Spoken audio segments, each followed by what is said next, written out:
Hello, welcome. Thanks for coming. Always good to see you. For those of you I don't know, my name is Steven Collens. I am the CEO of Matter, and it is my great pleasure to welcome Hamid Ghanadan to Matter for a conversation about his new book, which is Not Buying It, The Art of Selling to Scientists, Doctors, and Other Professional Skeptics. Hamid has spent his whole career thinking about the question of how do technical people, scientists, doctors, engineers, actually make decisions. And it is such an important question for us because almost everything that we do in healthcare and in life sciences, launching a product, getting a clinician to change a protocol or do just about anything, persuading a health system to adopt a new technology, raising capital, even shifting public health, recruiting a scientific team, trying to move a regulator. All of this depends on on persuading someone to do something who has been trained to be a professional skeptic. And that is what Hamid has spent his career really trying to understand and help people figure out how to do better. So he started as a biochemist. I guess he still is a biochemist. I don't know. Once a biochemist. I don't know. But he built his career really. He created the Linus Group, and for the last several decades has built his career. He's written several books all around this issue of persuading professional skeptics of doing things. So I look forward to talking with him, and am grateful that you are here. And welcome, Hamid. Hi, everyone. I have to say, Chicago, you're looking pretty beautiful. It's really lovely to be here. I live in Boulder, but I really love Chicago. So it's a pleasure and an honor to be here. Oh, we're glad you're here. We can get you some real estate here. We can, There, I there think you you go. have a lot to add. I think it'd be good. It would be a very fun synergy. I A mean, good synergy. so not to dive into kind of to jump in too early on this, but we do a lot of market research and insights work. And last year, we surveyed 1,000 of the youngest physicians in the US. And one of the things that came out of it was the need to reinvent togetherness. And I just want to say, like, this is what I've experienced being at Matter today, is that how you've reinvented togetherness is really beautiful. So, and it's really critical. So I want to come back to like the basics, but since you brought that up and I didn't know that, I think Yeah. that's so interesting. And what inspired, like, why did you do that? Yeah. And say like another two sentences about the results. Sure. So this was actually a collaboration with HSBC Innovation Banking. And we actually approached them with this idea that we see that the world of, especially when it comes to finance, is too short-sighted. And when you think about a medical technology or any kind of a therapeutic taking 10 to 17 years to develop, to market, to get out there to standard of practice, we thought we actually need to think about where the world's going to be, say, 10 years out. And nobody was thinking about that. And so they jumped on board. And so one of the first things that we wanted to do is say, okay, who are tomorrow's physicians going to be? And so we reached out to them and we surveyed them. And then we got together a group of 30 visionaries in New York City and ran a scenario planning day with them. And this was a very broad and sort of, I guess, cross-functional. You know, we had people from government agencies, we had med school administrators, thought leaders, we had, you know, people from the finance community, innovators, and advocacy folks in the room. And it was really actually lovely. So the result was that. And yeah. Yeah, so interesting. Well, it's also like a commercial for Matter, so thank you. Didn't realize that's how we were gonna start. I didn't either, but I was so taken by spending the day here and also this lovely room full of lovely people. So okay, go back to the beginning, Okay. because I think your journey is I mean, not the whole beginning, but the beginning where I'm gonna like is really interesting. Yeah. So you were a scientist, or are again, whatever. You're scientists. I think you're, were is fine. We're a scientist. I think if you ask the biochemistry community, they would say, they'd be like, he he's used not to a be part scientist. of us. Yeah. So you were studying the role of boron in plant cells. You went deep. Yeah, deep. Okay. So yeah, right. So first of all, what does that mean? And then second, like, what was the moment where you realized that your life's work was not about studying plant biology, and it was really about this other thing that you have since gone on to really create a career, a business, an identity, books, and a kind of a really interesting kind of thesis and approach to marketing? Well, first of all, thank you for finding it interesting. I think it's probably one of the most obtuse things that somebody could write a book about, and I'm totally agreed to that. So I was a biochemist. Obtuse than boron, the relationship of boron. Potentially equally as obtuse, actually. Yes. Yeah. The role of micronutrients in plants is really important, and fertilizers, for example, and what kind of a mix you want to give for optimum crop. Nobody knew what boron did, and everybody knew that it was important, and they knew what boron deficiency looked like, which essentially, if you ever pulled out like a stick of celery out of your fridge that's been there for 3 weeks, it's like limp. That's what boron. That's not boron deficiency, but that's how a boron deficient plant will look. Is that like it's limp? So we knew that it had to do something. It had to be something structural. And so we were diving in, trying to figure out where it is in the cell, and it's in the cell walls. And it's like, okay, what is it doing in the cell walls? Why is it there? What is it doing? And it's amazing. It acts as a glue. So plant cells have these hard cell walls. They're carbohydrates, and boron allows these links to sort of soften for a short period of time so that the cell can grow, and then they lock back in place. Super cool. It's very cool. I thought it was really cool. Yeah, and if you want to come over later, you could look at some of our plants at home that are like. I can tell you if they're boron deficient. I don't have a green thumb otherwise. Yeah. But all right. Well, that's probably the most science we're going to get into. That's now, the end of the science conversation. Yeah. It was 1994. There was this thing called the internet that was happening, and I was really interested in communication. I was actually really interested in how all of the scientists around me were having such hard time describing sort of simple or complex mechanisms. And I had a friend at that same department that I was working at in Oregon State University who was writing a biochemistry textbook. And I actually went to him and I said, could I animate some of these things, like use 3D animation software? And he's like, you know how to do that? And I'm like, yes, I totally know how to do that. So I started doing it, and he started using it in his classroom, and he won an award as the most innovative professor at Oregon State University for using these videos. And so he put me in touch with his publisher with the idea that, hey, we could maybe do an interactive compendium of this. And I flew down. I wore a suit that was too big for me. I'm like 22 at the time, right? Flew down to Palo Alto, met with this publisher, went in there, and walked out with a threat of a lawsuit.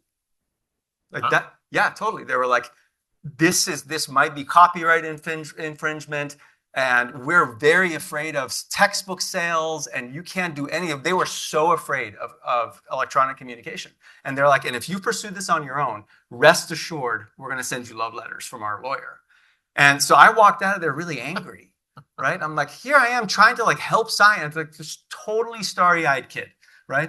Trying to help science, and these people are threatening me. And then I thought to myself, there are companies who want to talk to scientists. Maybe I should just call some of those people. And sure enough, there was a community that was really hungry for communicating their technology and their science in more effective and more innovative ways. And that was the moment kind of that it started.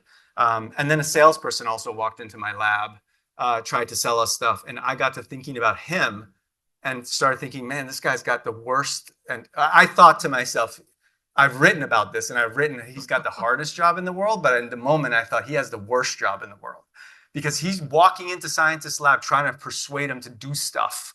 And scientists are like, you know, they're really smart. And so who does he have to be in order to overcome that? And those two separate things just never left me. And it was so interesting that boron lost its interest. And there we go. You're off to the races. So what is the difference between a technical audience? Like what's the like DNA difference? Is it a like technical audience and a non-technical audience? What is different? Yeah. So there's actually two myths about technical audiences. One of them is that they love data. Sure, they love data. Of course they love data. Data is their language. But data doesn't actually drive anybody to action. So that's myth number one. But what makes technical people different is that they've learned how to, they've professionally learned how to interrogate information. And so they can be very skeptical. And so everyone sort of talks about how they're professional skeptics, and I talk about that as well. But skepticism isn't a resting state. There needs to be an opposite side to that. Otherwise, we would have never had any discoveries. Like we would have, as a species, we would have been on Discovery 1.0 right now, because we would have just been totally skeptical about everything. And so we found that they actually also have an innate curiosity about them. And so if the information that you put in front of them can activate curiosity, then you get them out of that skepticism. But that's the difference, is that yes, they love data, but that doesn't tell the whole story. They're emotional, sentient beings. And the second one is that they're not just sort of skeptical, they're also very curious. So, okay. So along those lines here, this is you. Okay. So many traditional sales and marketing efforts fail because they treat technical professionals as subjects to be rendered into submission through the best logical arguments and treat their skepticism as resistance rather than discernment. And then you go on to talk about how this emotional connection and like building some, stories, and we'll talk more about that.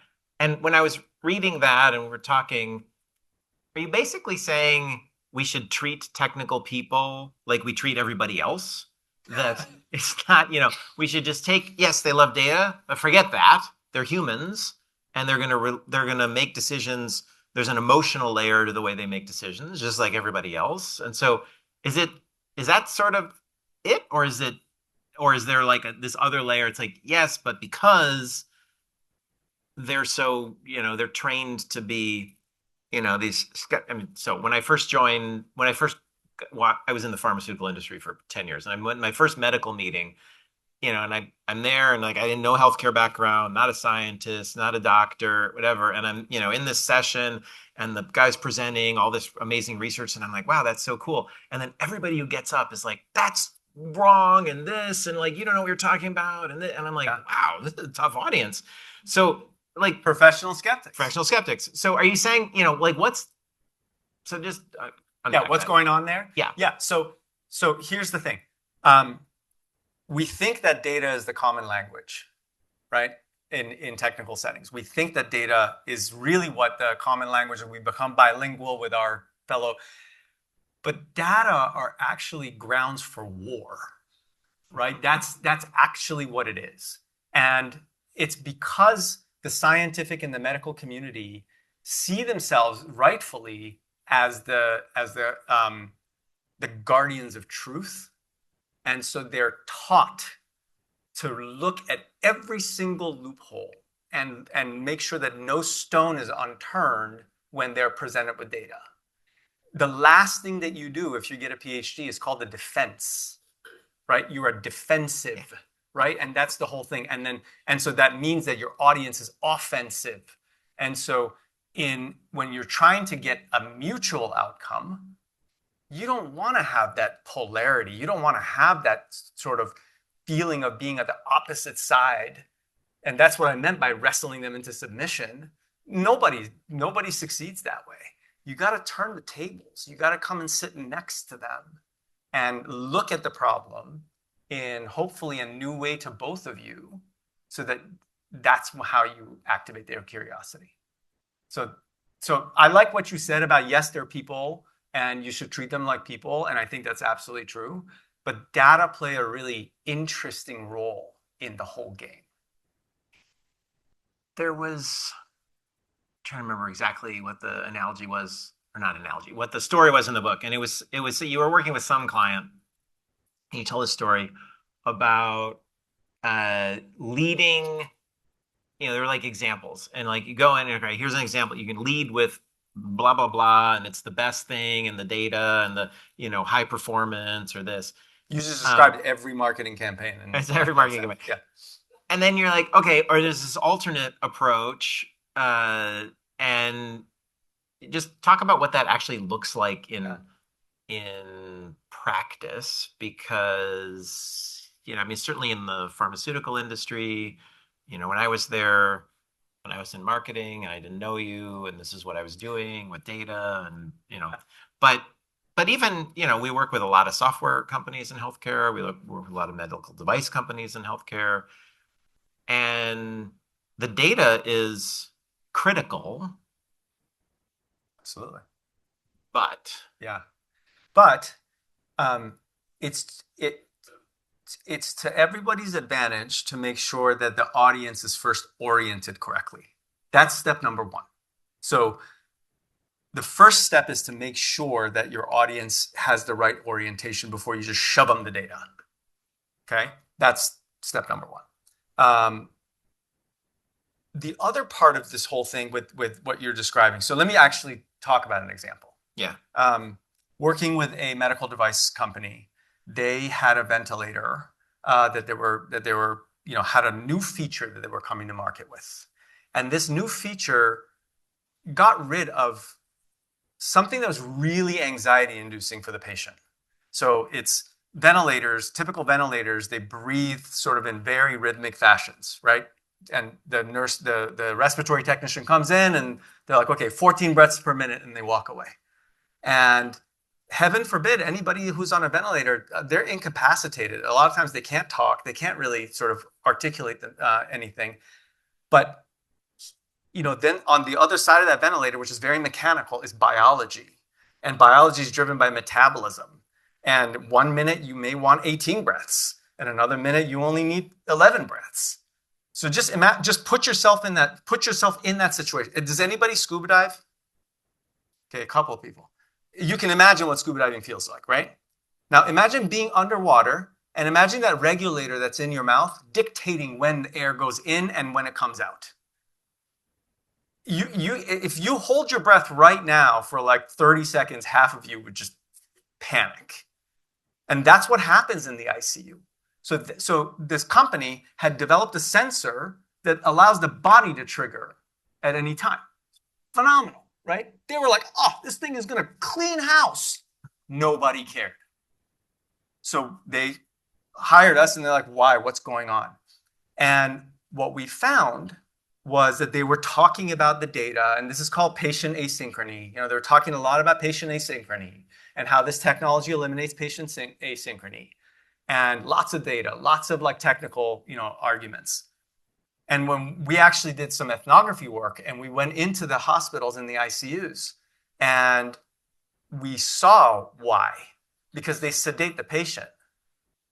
And that's actually counter to standard of care, our understanding, because you want that patient off the ventilator as soon as possible. Now you've made them high as a kite, and they're on the ventilator, and now you've just prolonged their sort of their recovery. So once we learned that, we were like, okay, before showing the data, we have to orient your customer. So don't go in there talking about patient asynchrony or ventilators. Go in there and talk about oversedation in the ICU. Because what we noticed is the moment we talked about oversedation, everyone in the ICU sat up straight. They're like, I'm sorry, who are you with again? Because they know they're not supposed to be doing that. Like, yeah, that's a trigger. Oversedation is a big problem in the ICU. And so when you orient your customer, you activate their curiosity, then you're ready to share the data. And this happens, with investors. This happens in academic fields, everywhere. You want to orient your audience first, and then deliver the data. I didn't write this down, but there was an example that was kind of like that. And I think this is such an interesting point. It's like how you just like how do you get somebody in the mode where they're not fighting you with the That's it. with kind of data thing. Yeah. And there was an example in the book, which again, something like this, where it's like you're trying to help somebody convince, I don't know if it's an analyzer, some sort of instrument, and the lead question was, how many times has your instrument like botched up, blah blah Yep. blah, and you reframed it. Yeah. You like talk about. I thought the way the example in the book is really Yeah. interesting and another illustrative kind of take on what you just said. Yeah. I remember this example. So, uh, a lot of times salespeople go in and they're trying to unearth the problem, right? Because they know they have the solution in their pocket. And so they're just like, if I can just get the customer to recognize the problem, then I can sell them the solution. So they go in and they say, how often does this happen? Well, the problem is most of the time they're going to hear not very often, because two reasons. One, your customer is onto you. Like they're like, yeah, I'm onto them. And I'm not going to admit that I have all kinds of problems. I'm not going to be like, oh, I'm so glad you stopped by. This happens all the time, right? They're not going to do that. They're going to be like, no, we're fine. Thank you very much. The second reason is because you're asking that person to become a statistician. Let's see, how often does it happen? 17% of the time? Let me do some math and calculate. Like, it's gone. The moment is gone, right? And so what we do is we encourage salespeople to go in and say, tell me a story for when this actually happened to you. And what happens in that situation is when that customer is recounting the story, all of that cortisol and all those endorphins and all of those like hormones are coursing through their blood. They're reliving that moment, right? I mean, and we learned this through market research. We were asking the wrong question, and then we asked them, tell us a story of like when your plastic got warped or something like that. Like, oh, I lost a month's worth of work. It was awful. Blah. Like, they were like visibly angry. And it might have happened like a decade ago, right? And so you bring that emotional available right there in that moment. That's how you orient the customer to where you want them. Yeah. So I thought that was really interesting, and I love that story and that narrative, and just like opening that door that way. So you mentioned ethnographic research. You just had another research. So one of the things you was talking about in the book is the difference, or that a lot of marketers think that they're getting market insights and segmentation, but really what they're doing is like demographic segmentation. Mm-hmm. And so what is actual meaningful segmentation? And then how do you layer the insights on top of that? Yeah. I have to give props to members of my team who are in this room who have taught me this. They're sitting right there and right there. That I didn't know the difference between an insight and data. And essentially, an insight is a secret. Demographics are visible to everybody, right? And so if you want to have some sort of an advantage on the market, you need a secret about them. And a secret could be something that is behavioral, like every time I say this, they do that, right? That's an insight. Or if they don't see a problem, and if we talk about this other thing, they immediately see the problem. Those are the kinds of insights that we generate. Most companies stop at sort of surface level observations. So they'll do demographic work, important, right? But not the end of the story, kind of the beginning of the story. They'll do, and then you can get pretty sophisticated into segmentation work. You can really understand based on behavior, based on all kinds of signals that now are possible because we live in a digital world. And so that's where we're going. But it's fundamentally, it's an insight that you're looking for. And on the demographic side, you talk about how you could segment like academic scientists, lab this, or scientists who work here, and that's not helpful. That's demographics versus something else, which is segmentation that then can allow you to actually tailor an approach in a more effective way. Yes, absolutely. So I think it's really helpful and really, really directional. So an academic scientist versus a scientist working in biopharma. they may actually display very different buying logistics, right? An academic has to apply for a grant. They have to wait 9 months. Then you have to go through tender through your public university, and then they take 52 cents out of the dollar. All this stuff happens. Biopharma, much faster, whatever. But are you enterprise grade? Is my data safe? Like all this other stuff. So you can conclude that these are two different segments because they buy differently. But we have actually done a lot of research where we found that an academic scientist and a scientist in biopharma, if they have the same need and they respond to that need the same, they're actually the same segment. Yes, there are motions that they go through that are different, and we have to be aware of those. That's why I said segmentation is important, and you need to understand your segments. Yeah. But it's not even segmentation; it's just demographics, right? Those are two different things. Segmentation is pretty sophisticated, but demographically, that only tells you so much. Yeah. You shouldn't stop there. You shouldn't stop there. Yeah. And then I guess digging more into insights, you have this example. I think it was we were working with Charles River Labs, and the insight that came out, which you differentiated from market research, was that pharma companies, none of them trust the service, whatever. It was something like that. Yeah, and you're whoa, okay, that changes then how we approach it. Just talk a little bit more about that and the importance of getting to those secrets, as you just said, and then what you can do with them that you can't if you're operating more at this level. Yeah. So the example of the ventilator and the connection to oversedation, that's a secret, right? That connection was the secret that we found. But coming back to, so Charles River is a contract research organization, a CRO. Essentially, they're an outsourced research organization for pharma companies. And they have their own specialty and they do all kinds of stuff. So pharma company orients towards them for safety testing and all that stuff. And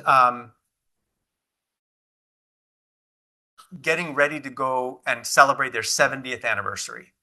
And the big problem that the head of marketing told us that they had was they said, we have so many different services and no customer knows everything that we do. And so the most common thing that our sales reps hear is, I didn't know you all did that. And they're like, we've been in business for 70 years. We should have solved this problem. So we went in and we just started looking around and started talking to a lot of these people who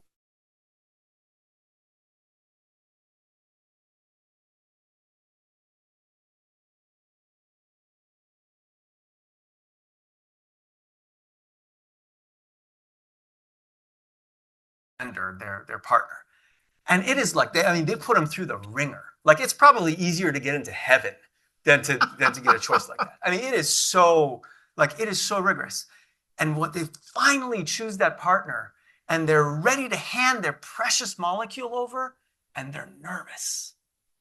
So it's why are you so nervous if you just did this entire selection process? What's missing? And then we realize, this is there's a trust barrier. Don't trust them. There's a massive trust barrier here. And so, and we are argued maybe some of that ringer that you're putting them through is actually creating distance rather than bringing them together. And so when we went back to Charles River and we shared this insight, and we actually had a suggestion for them, which they rejected. They were really upset with us. They're you wasted all this time for this. There's no way. Well, when we went to them and we said, we should orient Charles River as making sure that everyone knows we all care about the patient too. And they're no way. There's no way. That's a bridge too far. That's the pharma company's position. We can't take that position. No way, no how. And no pharma company is going to stand up and be part of our advertising. And we said, well, can we please try? And they're okay, good luck to you. And so we found a patient first. This beautiful, rich story of this gorgeous patient. And so we went to the pharma company and we said, we're hired by Charles River and we want to tell this story. Charles River worked on the safety profile of this drug that you developed and we want to celebrate this patient in a film. Would you be okay with that? And they're like, absolutely. Like, so obviously we had to get the patient, to agree first. And then we got the pharma company to say yes. And Charles River was gobsmacked. They're like, when we showed the film to the CEO of Charles River, he leaned in. Well, yes, he cried. I still can't watch that film without crying. I've probably seen it 200 times. But when we went and he saw the film and he goes, does AstraZeneca know this is our marketing that they agreed to? That's how in shock he was about this. But it's just like, we act on orthodoxy and we act on assumption. We don't even ask, right? So that was the whole story. So that was the insight that led to this whole thing. So, all right, some marketing nuts and bolts. You studied 130 or more commercial leaders, life sciences, tools, and services. This guy does his research. And you found a 25% lead generation effectiveness rate with a 2% qualification rate. Which, when I looked at it, I was like, well, sounds pretty good. That's not the next sentence in your book. It's horrible. So is it good or bad? And yeah, is that good or bad? It's horrible. It is horrible because so in many B2B industries, we have become obsessed with collecting names in a way that we think that we're generating leads. But the definition of a lead is something very different than a name that's in my database that I have permission to spam, which is what we've reduced a lot of marketing to. Yeah. And so what ends up happening is that we measure, basically the effectiveness of marketing just on the metrics, because we have people in our organization whose job is being sort of evaluated based on, did you hit a metric? Did you increase that metric? And so we get lots of leads in our database. Hooray! 24%, 25%. And then the efficacy drops so precipitously that, so you go from 12% to 2%. If that was my artery, that would be a heart attack waiting to happen, right? If I have that level of constriction in my funnel that nothing is going through, then one has to ask the question, why are you doing all this stuff up top? And how can you fix the part in the middle? And so what's the answer to that? Or what's the problem is it tactics? Is it strategy? Is it, you shouldn't be going for this big, in a B2B sale. That's just the wrong way to approach it. At the most fundamental level, it's a lack of empathy. Most fundamentally, it's a lack of empathy. I don't know why, but when we get in sales and marketing modes, we start to act like we think we should act. We start talking the way that we think we ought to be talking. I read somewhere like, if I talk to my wife the way that a marketer talks to a customer, like I get smacked, right? There's a lack of really understanding what the customer's going through, and then helping the customer get through their own decision journey. So I'll just give you an example. We did a project with a client, same archetypal problem, same problem, and we actually used telesales to call all these people who had stalled in the opportunity pipeline. And our client thought, oh yeah, budgets are really bad. These people are like off the market and they just forgot to tell us. But 55% of them were still in the market. And they were having problems getting their IT department to sign off on something. Or they were having a problem with getting facilities to bring in a new gas line so that they could pull a vacuum on this instrument or whatever. And then we went and looked at the nurture content that the client was putting, in front of them. They were like, here's a new method for how to detect melamine in milk, or here's a new way of doing X and Y and Z. And it's just like, no. These people are having fundamental logistical barriers inside of their organization. Help them. And so we basically reoriented the nurture content, and sales started to flow by 30% faster. Well, and in that example in the book, you also say that it didn't just not work, that nurture content. You said it made it worse. It did. You were turning off the the buyers. Yeah. And like this whole, lead gen, nurture content, sequences, whatever. It's like that's bread and butter. So do you just throw all that out? No. No. Again, you put in just a sprinkle of empathy on it, and it actually turns into a meal. So it's the same kind of thing as before. It's like if you're leading with the data and it as opposed to connecting with, really connecting with people. So I guess that's the thing is, walk a mile in the shoes of the people that you're trying to convince, no matter who they are. Like that's just walk a mile in their shoes. Get to know their day, get to know their understanding, and you will change the way that you approach them. You can sit next to people rather than across the table. Yeah. Even in a really hard negotiation. Yeah. I feel like it's a through line through a lot of what you're saying. All right. Another marketing fundamental, competitive landscape maps analyses. You basically say most people do it wrong. Did I? You did. Man, this book is like so. Now that we're having this conversation, I'm realizing how critical it is. Yes, competitive analysis. So much to say about that. We are competitive, sort of. We're a competitive species. As humans love to compete, like sports, all that stuff. But it also sometimes hijacks us. And so a lot of times, it's best to just ignore your competition. I've been in rooms where it's like, I'm sorry, is the other company here? Because I really sense their presence. Like I feel their aura in here. We're so hijacked by them. So what does that mean? Just that you just basically ignore everything about you and you just focus on beating the competition. Now imagine if so I've seen situations where the competition is the market leader and they're trying to change an old technique, but they only have 1% of the market and you're trying to beat them. You're ignoring 99% of the market. And I see that happen all the time. And so there's tools that we use sometimes in doing competitive landscaping. It's like there is something to be gained by celebrating why your competition is good at what they do, and then creating the complement to that rather than the competitive product to that. That's not my work, by the way. It's a guy named Alex H.A. Smith who popularized that in a TED talk.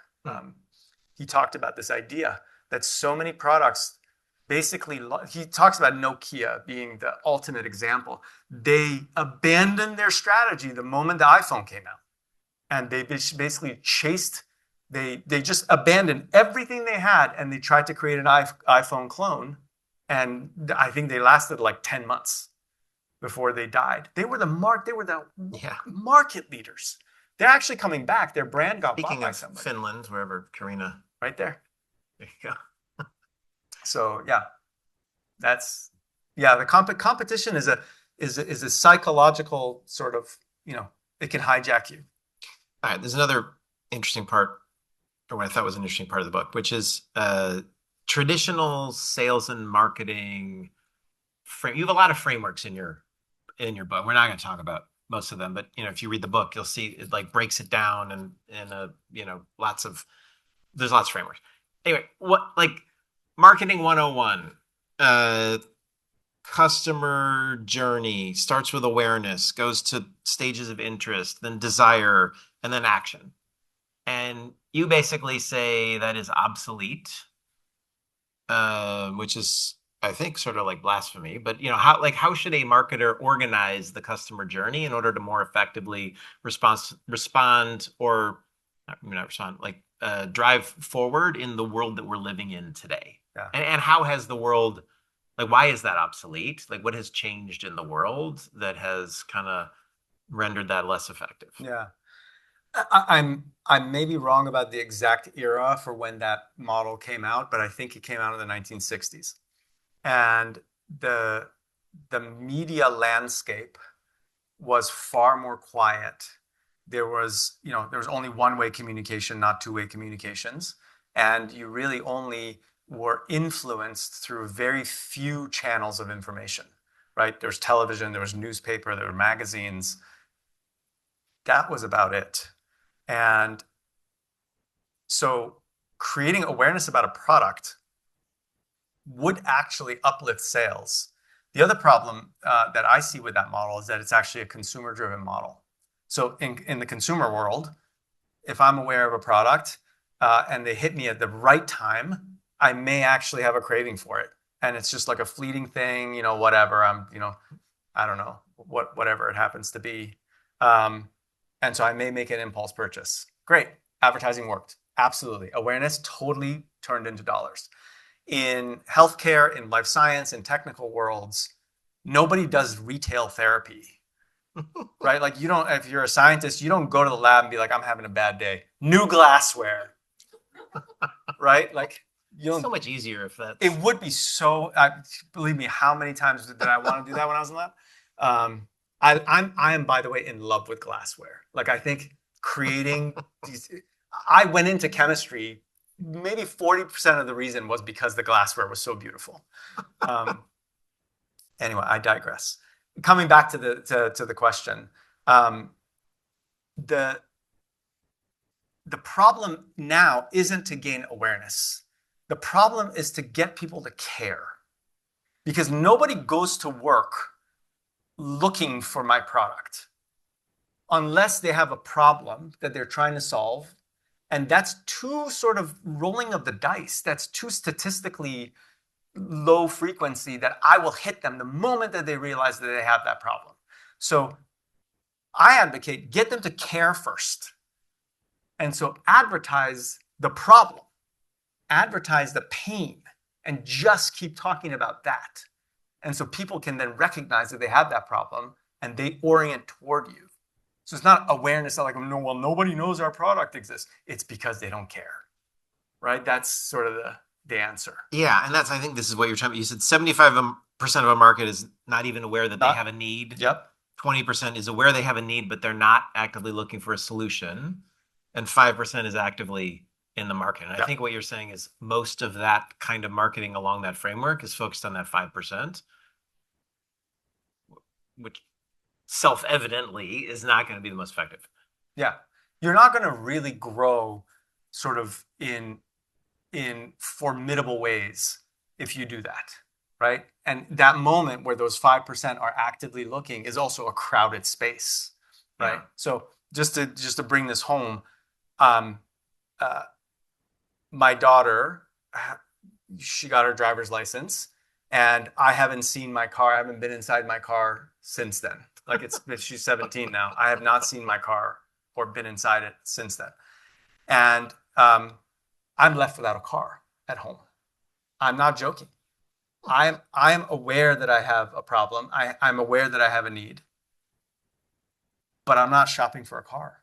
Like I was actually talking to my business partner last week, and she's like, "You were in Denver on Wednesday. What were you doing?" I'm like, "I was test driving a car." She's like, "Oh, really?" And she's like, "It's been like 10 months, dude." And it's exactly so that tracks. Even if you know you have a problem, you may or may not be in the market. So you were in the 20%. I was in the 20% of that situation, yes. But give an example of shift, and I think this may be the wrong framework, but you've got this framework around leadership, education, persuasion, which I think kind of aligns with this a bit. Can you just put a little more color around, so then how do you reach this 75%? Yeah. Like if you're a marketer, yeah, what do you do? Well, you can use a lot of the same communication tools and tactics. You can use email, you can use advertising, PR, video, all kinds of social media, but you change what you talk about in that, and so we call it leadership. What we really mean is thought leadership or opinion leadership. So, and it's really meant to drive people to recognize that the world isn't the way that they think it is, and that then they may have a need. So its goal is to get them to recognize that they have a need. And then being technical. Does that over-sedation fall into this That's category? That's exactly it. Nobody had connected those two things, but when we actually looked in the literature, there was literature about that. So we weren't making up a medical claim. There was actually a literature on that. It's just nobody in their mind had connected those two things. That's an example.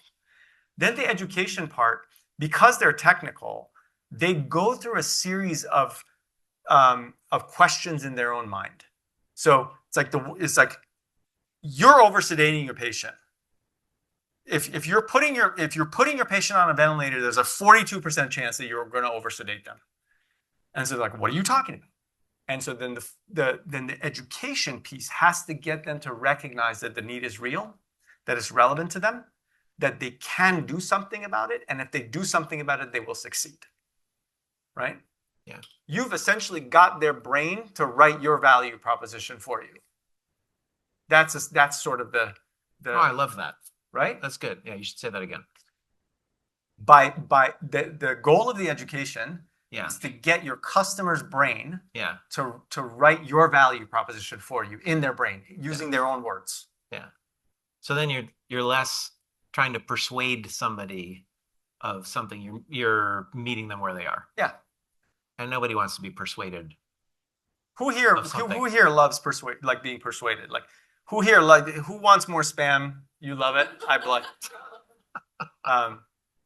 like nobody wants that. The human brain wants to be educated or entertained, not coerced or persuaded. Yeah. We reject it. I think that's an interesting insight also, because I mean, I personally bristle at all sorts of marketing stuff. It's just annoying. So do I, yeah. Why are you trying to convince me? Okay.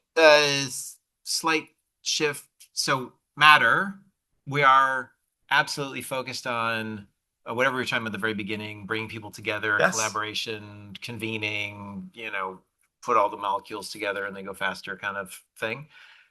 It's all around innovation.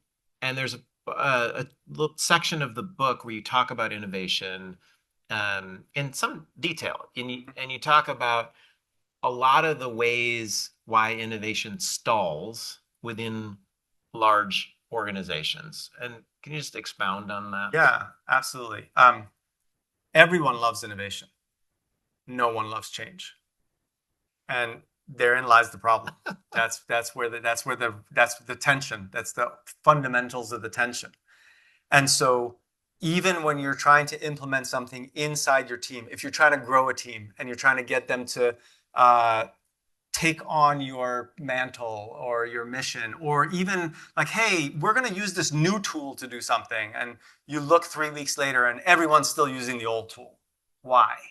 Those are the kinds of issues that happen inside the company. And so innovation is really hard to navigate through an organization.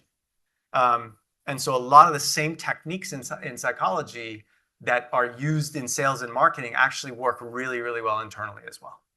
And so we talk about that by getting sales and marketing teams to think about things a little bit differently, and allowing themselves to sort of relax some of their assumptions and start to look at the world from a beginner's eye. Like, imagine how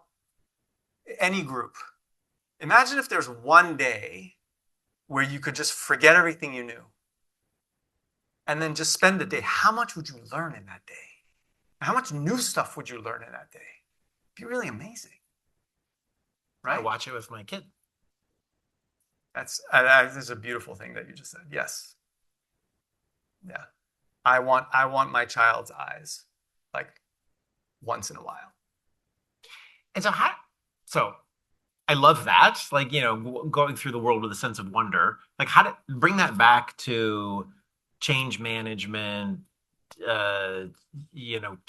People love innovation. They don't want to change. Yeah. And so you're trying to, you're a leader, whether it's your team, whether it's, and also and we see this a lot in the kind of services side of healthcare with companies that are selling, something into an entity that requires them to change something. I realize it's like a lot of somethings, but it's like software, go in, revenue cycle, whatever. And there's resistance to that often, even though the benefits are clear, just because it requires change. Yeah. So how does that sense of wonder factor? What's the relationship there? It gets people in that curiosity zone, and so they relax their skepticism. And so once you have them in that curiosity zone, you can then give them a new idea in that moment. And then you let them sort of relax back into letting their mind think of, if we implement this new idea, these are the ways that my life is going to change. But you have to get them in the curiosity mode rather than just in their natural state, which is fairly skeptical. When you go there, you're going to get immediate pushback. By the way, I recently learned this. Resistance to change is actually a natural part of the changed life cycle. You should expect it. And in fact, if you don't get it, something is off, something is weird. I saw data on this. It's like, I think it's like 44% of any team will resist a new idea to change immediately. And that's kind of where you want to be.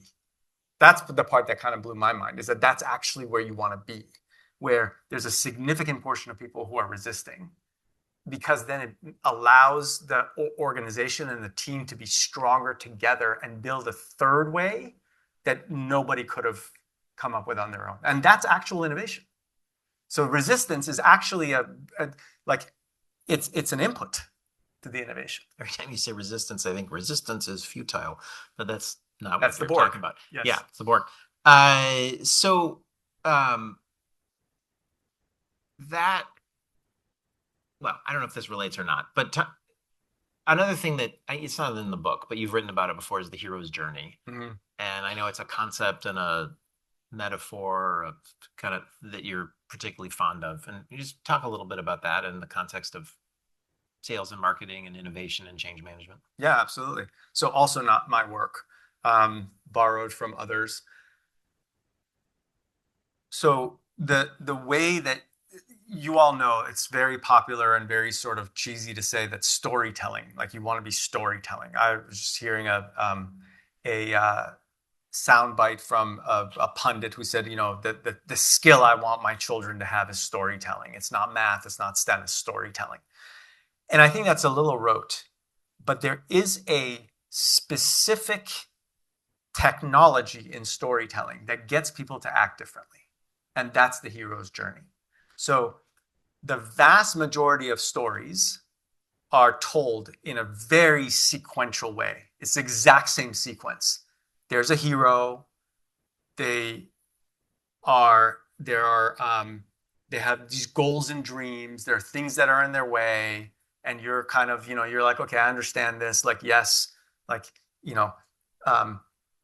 high school crush is ignoring, whatever. It's like all very sort of natural. And you as the story listener are starting to get hypnotized, slowly starting to relax into a state of hypnosis.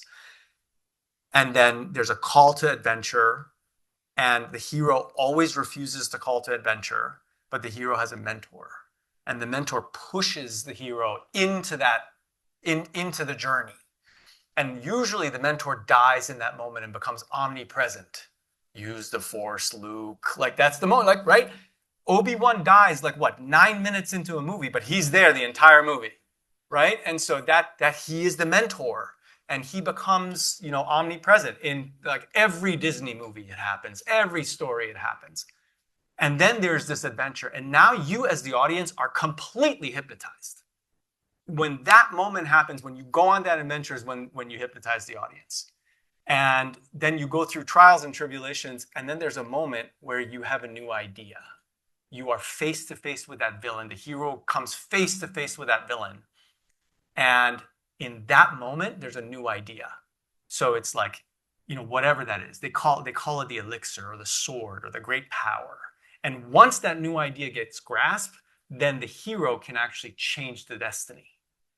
And then once they change the destiny, they go back to their old world, and now they're masters of both universes. It's beautiful. And it's every single story. Like seriously, give me any Disney movie. I'll break it down for you, and it'll ruin every movie for you, from now on.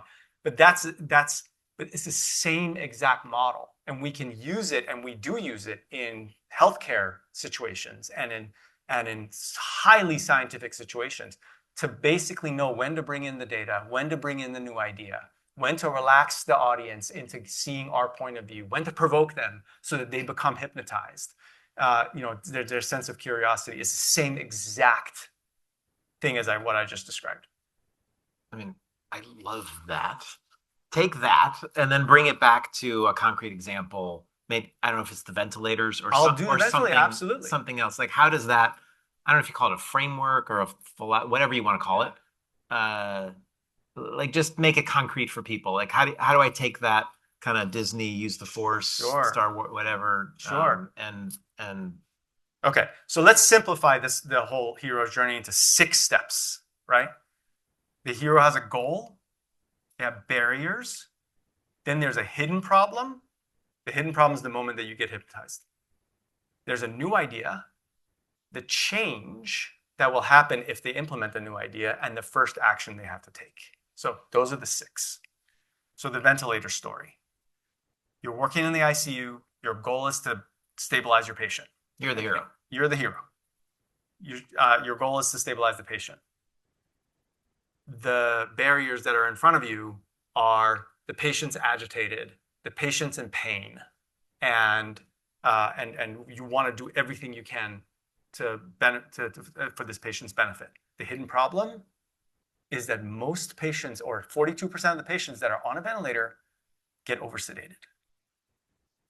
Then the new idea is, what if the ventilator could actually reduce oversedation? The change is that you can actually release a patient from their ventilator, I don't know, I can't remember the number, like 12 hours earlier or something like that. So the first action is evaluate before you sedate. That was the line, evaluate before you sedate. That's it. That's the hero's journey. That's exactly the same story. Yeah. Same story as Obi-Wan Kenobi. I'm not kidding you. This framework goes into the Old Testament all the way to like some of the most modern communications that we have. All right, we just have a couple minutes left. And you love scenario planning, thinking out, what does the future look like 1, 2, 20 years out in the future? So artificial intelligence. I was wondering whether we're going to... I mean, we can't not talk about it, right? Yeah. I mean, it's a thing, right? So, and it is changing so much already about sales processes, marketing processes, buying process, everything.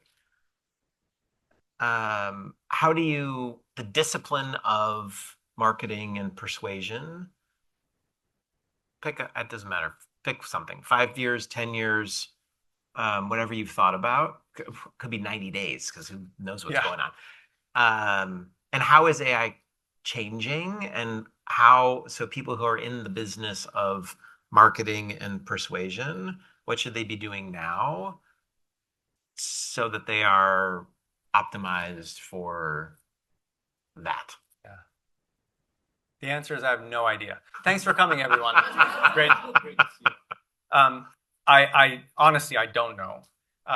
I do think that it's a really critical and somewhat of an existential question. Some of the things that I see is today, artificial intelligence is being applied not heuristics-based, but on big data. Mm-hmm. And it's really being used for creating efficiency. And so generals are known for preparing for the last war. And that's exactly what we're doing right now, is basically we're mimicking the way sales and marketing is done using AI. And so what that does is it increases the volume, but it decreases efficacy. But we can't maybe see it because we're increasing the volume so much that we can't really sense that we're sort of becoming asymptotic with how we're sort of depleting the efficacy. And I think that there's going to be a moment where that pendulum is going to swing back, and we're going to realize that artificial intelligence actually gives us so much power to apply so much empathy to the customers that it becomes irresistible on both sides. And artificial intelligence has the potential to do that. It's not being deployed that way today. So I think that's as far as I can go. From a scenario planning perspective, also in healthcare and in health tech and in life sciences, I think that business models have to change Mm. because the fundamentals are changing. So, you know, when we were doing market research during COVID and people were coming to us and saying, what's happening with my market? We kept saying, it's a weird time. We don't know, but the fundamentals are stable. It's going to be okay. I can't say that today about sort of healthcare and life sciences. The fundamentals are starting to change. And so Yeah. business models have to follow. A huge opportunity for innovation. But everyone loves innovation. No one loves change. And on that note, thank you very much. I really enjoyed the conversation. The book is not buying it, and you don't have to buy it because he was nice enough to bring a number of copies for people. I think you're going to stick around for a little bit. Hopefully, you can stick around and mingle. And thank you all for being here. Thanks for coming, everyone.